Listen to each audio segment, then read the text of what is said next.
सरकार और प्रशासन का ध्यान आकृष्ट कराना चाहता हूं, अपने कर्तव्यों का निर्वहन करें। आपके अधिकारी वे नाजायज संपत्तियों को इकट्ठा करने में जुटे हुए हैं। Reaction Bihar news. नमस्कार।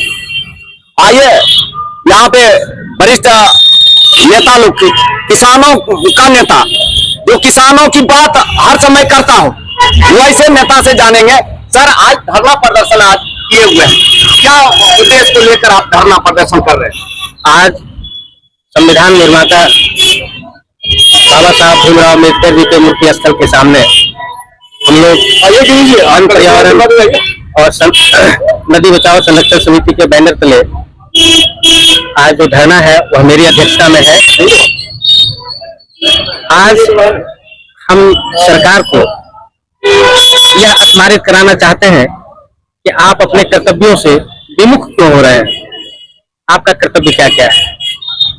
इस आशय का मांग पत्र पुनः स्मार पत्र करके मैं दे रहा हूं, क्योंकि इसके पूर्व भी मैंने 19 नवंबर 2024 को इसी धरना स्थल से एक मांग पत्र दिया था, जिसके अधिकांश बिंदुओं पर संज्ञान नहीं लिया गया, जिस कारण से जिले में कदाचार बढ़ता गया और प्रकाष्ठा पार कर रहा है।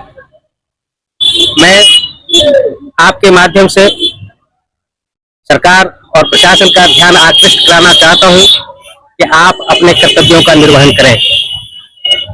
आपके अधिकारी बेलगाम हो गए हैं, वे नाजायज संपत्तियों को इकट्ठा करने में जुटे हुए हैं, वे अपने पदों का दुरुपयोग कर रहे हैं, ये मेरा आरोप है। और इसकी सत्यता तब होगी और इसका सत्यापन तब होगा जब मेरे मांग पत्र में जो वर्णित है, क्या मांग, आप इसकी जांच सीबीआई से कराएं कि यहाँ जो भी पदाधिकारी आज के तारीख में और जब से बालू का उत्खनन शुरू हुआ है तब से आज तक के तारीख में जो भी अधिकारी यहाँ पदस्थापित रहे हैं, उनके संपत्तियों की जांच की जाए। एकदम स्पष्ट हो जाएगा कि उन्होंने कितने नाजायज संपत्तियों को अर्जित किया है। ये मेरा लगा रहा है, ये प्रमाण है। और यही प्रमाण होगा। आप जांच करा के, है हिम्मत तो लिख लो आगे और जांच करा के देख लो। यदि सत्यापित नहीं होगा तो जो दंड होगा कानून में उसे सहने को तैयार। सरकार की आपको प्रमुख मांग क्या है? मेरी मांग है कि नदियों के दोहन और नदियों में नियम के विपरीत बालू उठाव से जो हमारे किसानों के जल स्रोत थे, जो पैन था जिससे सिंचाई खेतों में होता था और फसल उपजता था, आज वो नदी के सतह से बहुत उसका मुहाना ऊपर उठ गया है। उन जगहों पर पक्के का जो है दीवार बनाकर, बांध बनाकर और समुचित जल बहाव, जैसे आदिकाल से आज तक नदियों से जल बहाव होकर खेतों का सिंचाई होते रहता था, उन जल स्रोतों से उसमें जल का बहाव हो और खेती हो, तब मेरे यहाँ पलायन रुकेगा, भूखमरी रुकेगी, तब जो है पेयजल संकट दूर होगा, इन समस्याओं का निदान होगा। सरकार एक तरफ कह रही है कि हम किसान का हितैषी हैं, लेकिन आप लोग आरोप लगा रहे हैं कि आप जमुई वासी है ना, कितने हितैषी है वो आपके सामने भी है और मेरा आरोप कितना सत्य है यह भी सामने है। आप भी मूल्यांकन करें और सरकार वही मूल्यांकन करा ले कि सरकार जनहित के हितैषी है या दुश्मन है। जनहित का, किसानों का छोड़िए, कौन सा एमएसपी मूल्य और कहाँ पर जो है उसका किसानों का खरीदा टैक्स के माध्यम से है। और सही जो किसान है वो तो कोनो जी, मैंने सुना है कि 19 वर्षीय युवक की मृत्यु हुई है, बच्चे नहीं। क्या 3 फीट के गड्ढा में 19 वर्षीय युवक डूबकर मर सकता है? इसके लिए जिम्मेवार कौन? 3 फीट से अधिक गड्ढा हुआ तो इसके लिए जिम्मेवार कौन? विभागीय अधिकारी केवल या वहां के और अधिकृत वह प्रशासनिक पदाधिकारी भी, जिनकी जिम्मेवारी है कि हमारे विभागीय अधिकारी क्या कर रहे हैं उनकी मॉनिटरिंग करना।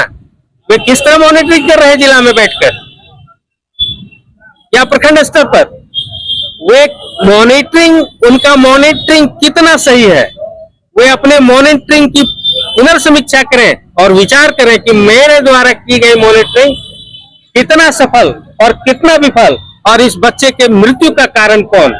मैं तो इसमें मांग किया हूं मांग पत्र में कि जो इस गड्ढे को खोदने और खुदवाने के जिम्मेवार हैं, दोनों पर साजिशन हत्या का आरोप गठित किया जाना चाहिए और सरकार की ओर से उस पर मुकदमा चलाया जाना चाहिए।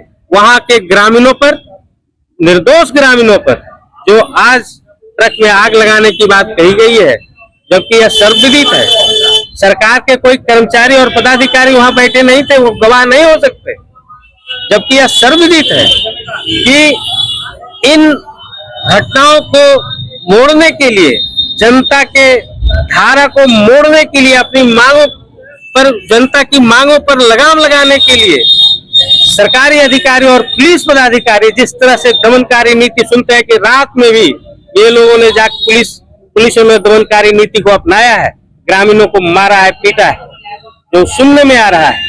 आप पत्रकार बंधु हैं, आप जाएं और इसका भी निरीक्षण करें, आप देखें कि क्या ये घटना सत्य है, और यदि यह घटना सत्य है तो जिम्मेवार पुलिस अधिकारियों पर, जो जिले के वरीय पुलिस अधिकारी है, कार्रवाई करें, ये मेरी मांग है। जबकि यह सर्वविदित है कि जब उसके ठेकेदार के मुंशियों और कर्मचारियों ने ही गाड़ियों में आग लगाया है, तो फिर ग्रामीणों पर, निर्दोष ग्रामीणों पर जो हैंड टू माउथ है, जो भूखे मर रहा है, एक शाम की रोटी नहीं है। हमारा जमुई जिला अत्यंत गरीब और पिछड़ा जिला है। आप सब जानते हैं कि यहाँ पर बीड़ी पर आधारित है, जिसको कि उचित मजदूरी भी आज तक नहीं दिला सका। यहाँ बड़े बड़े मंत्री हुए, यहाँ पर तो कल्याण मंत्री भी हुए, श्रम मंत्री भी हुए, क्या वे लोग भी कभी बीड़ी मजदूरों पर ध्यान दिए? आज तक क्या बीड़ी मजदूरों को उचित मजदूरी मिलता है? हमारा जिला का 60% आबादी बीड़ी मजदूरी पर जीता है। इसलिए जिला प्रशासन अपने कर्तव्यों का निर्वहन करे, अपने अधिकारियों पर लगाम लगाए, लगाम कसे और उन्हें कानूनी रूप से जो नियम है, जो कानून है देश का, जो प्रदेश का, उसका अनुपालन करे और कराए, ये हमारी मांग है। अपना परिचय बताएं। मैं श्रवण कुमार यादव, पूर्व प्रमुख के दौर। एक कहावत है ना, कापर करू सिंगार मोर पिया आंधर, वही कहावत है। यहाँ जिला में वही तंत्र चल रहा है, कापर करू सिंगार मोर पिया आंधर। आप समझने वाले समझ ही गए होंगे कि हम किसके ऊपर बोल रहे हैं ये बात।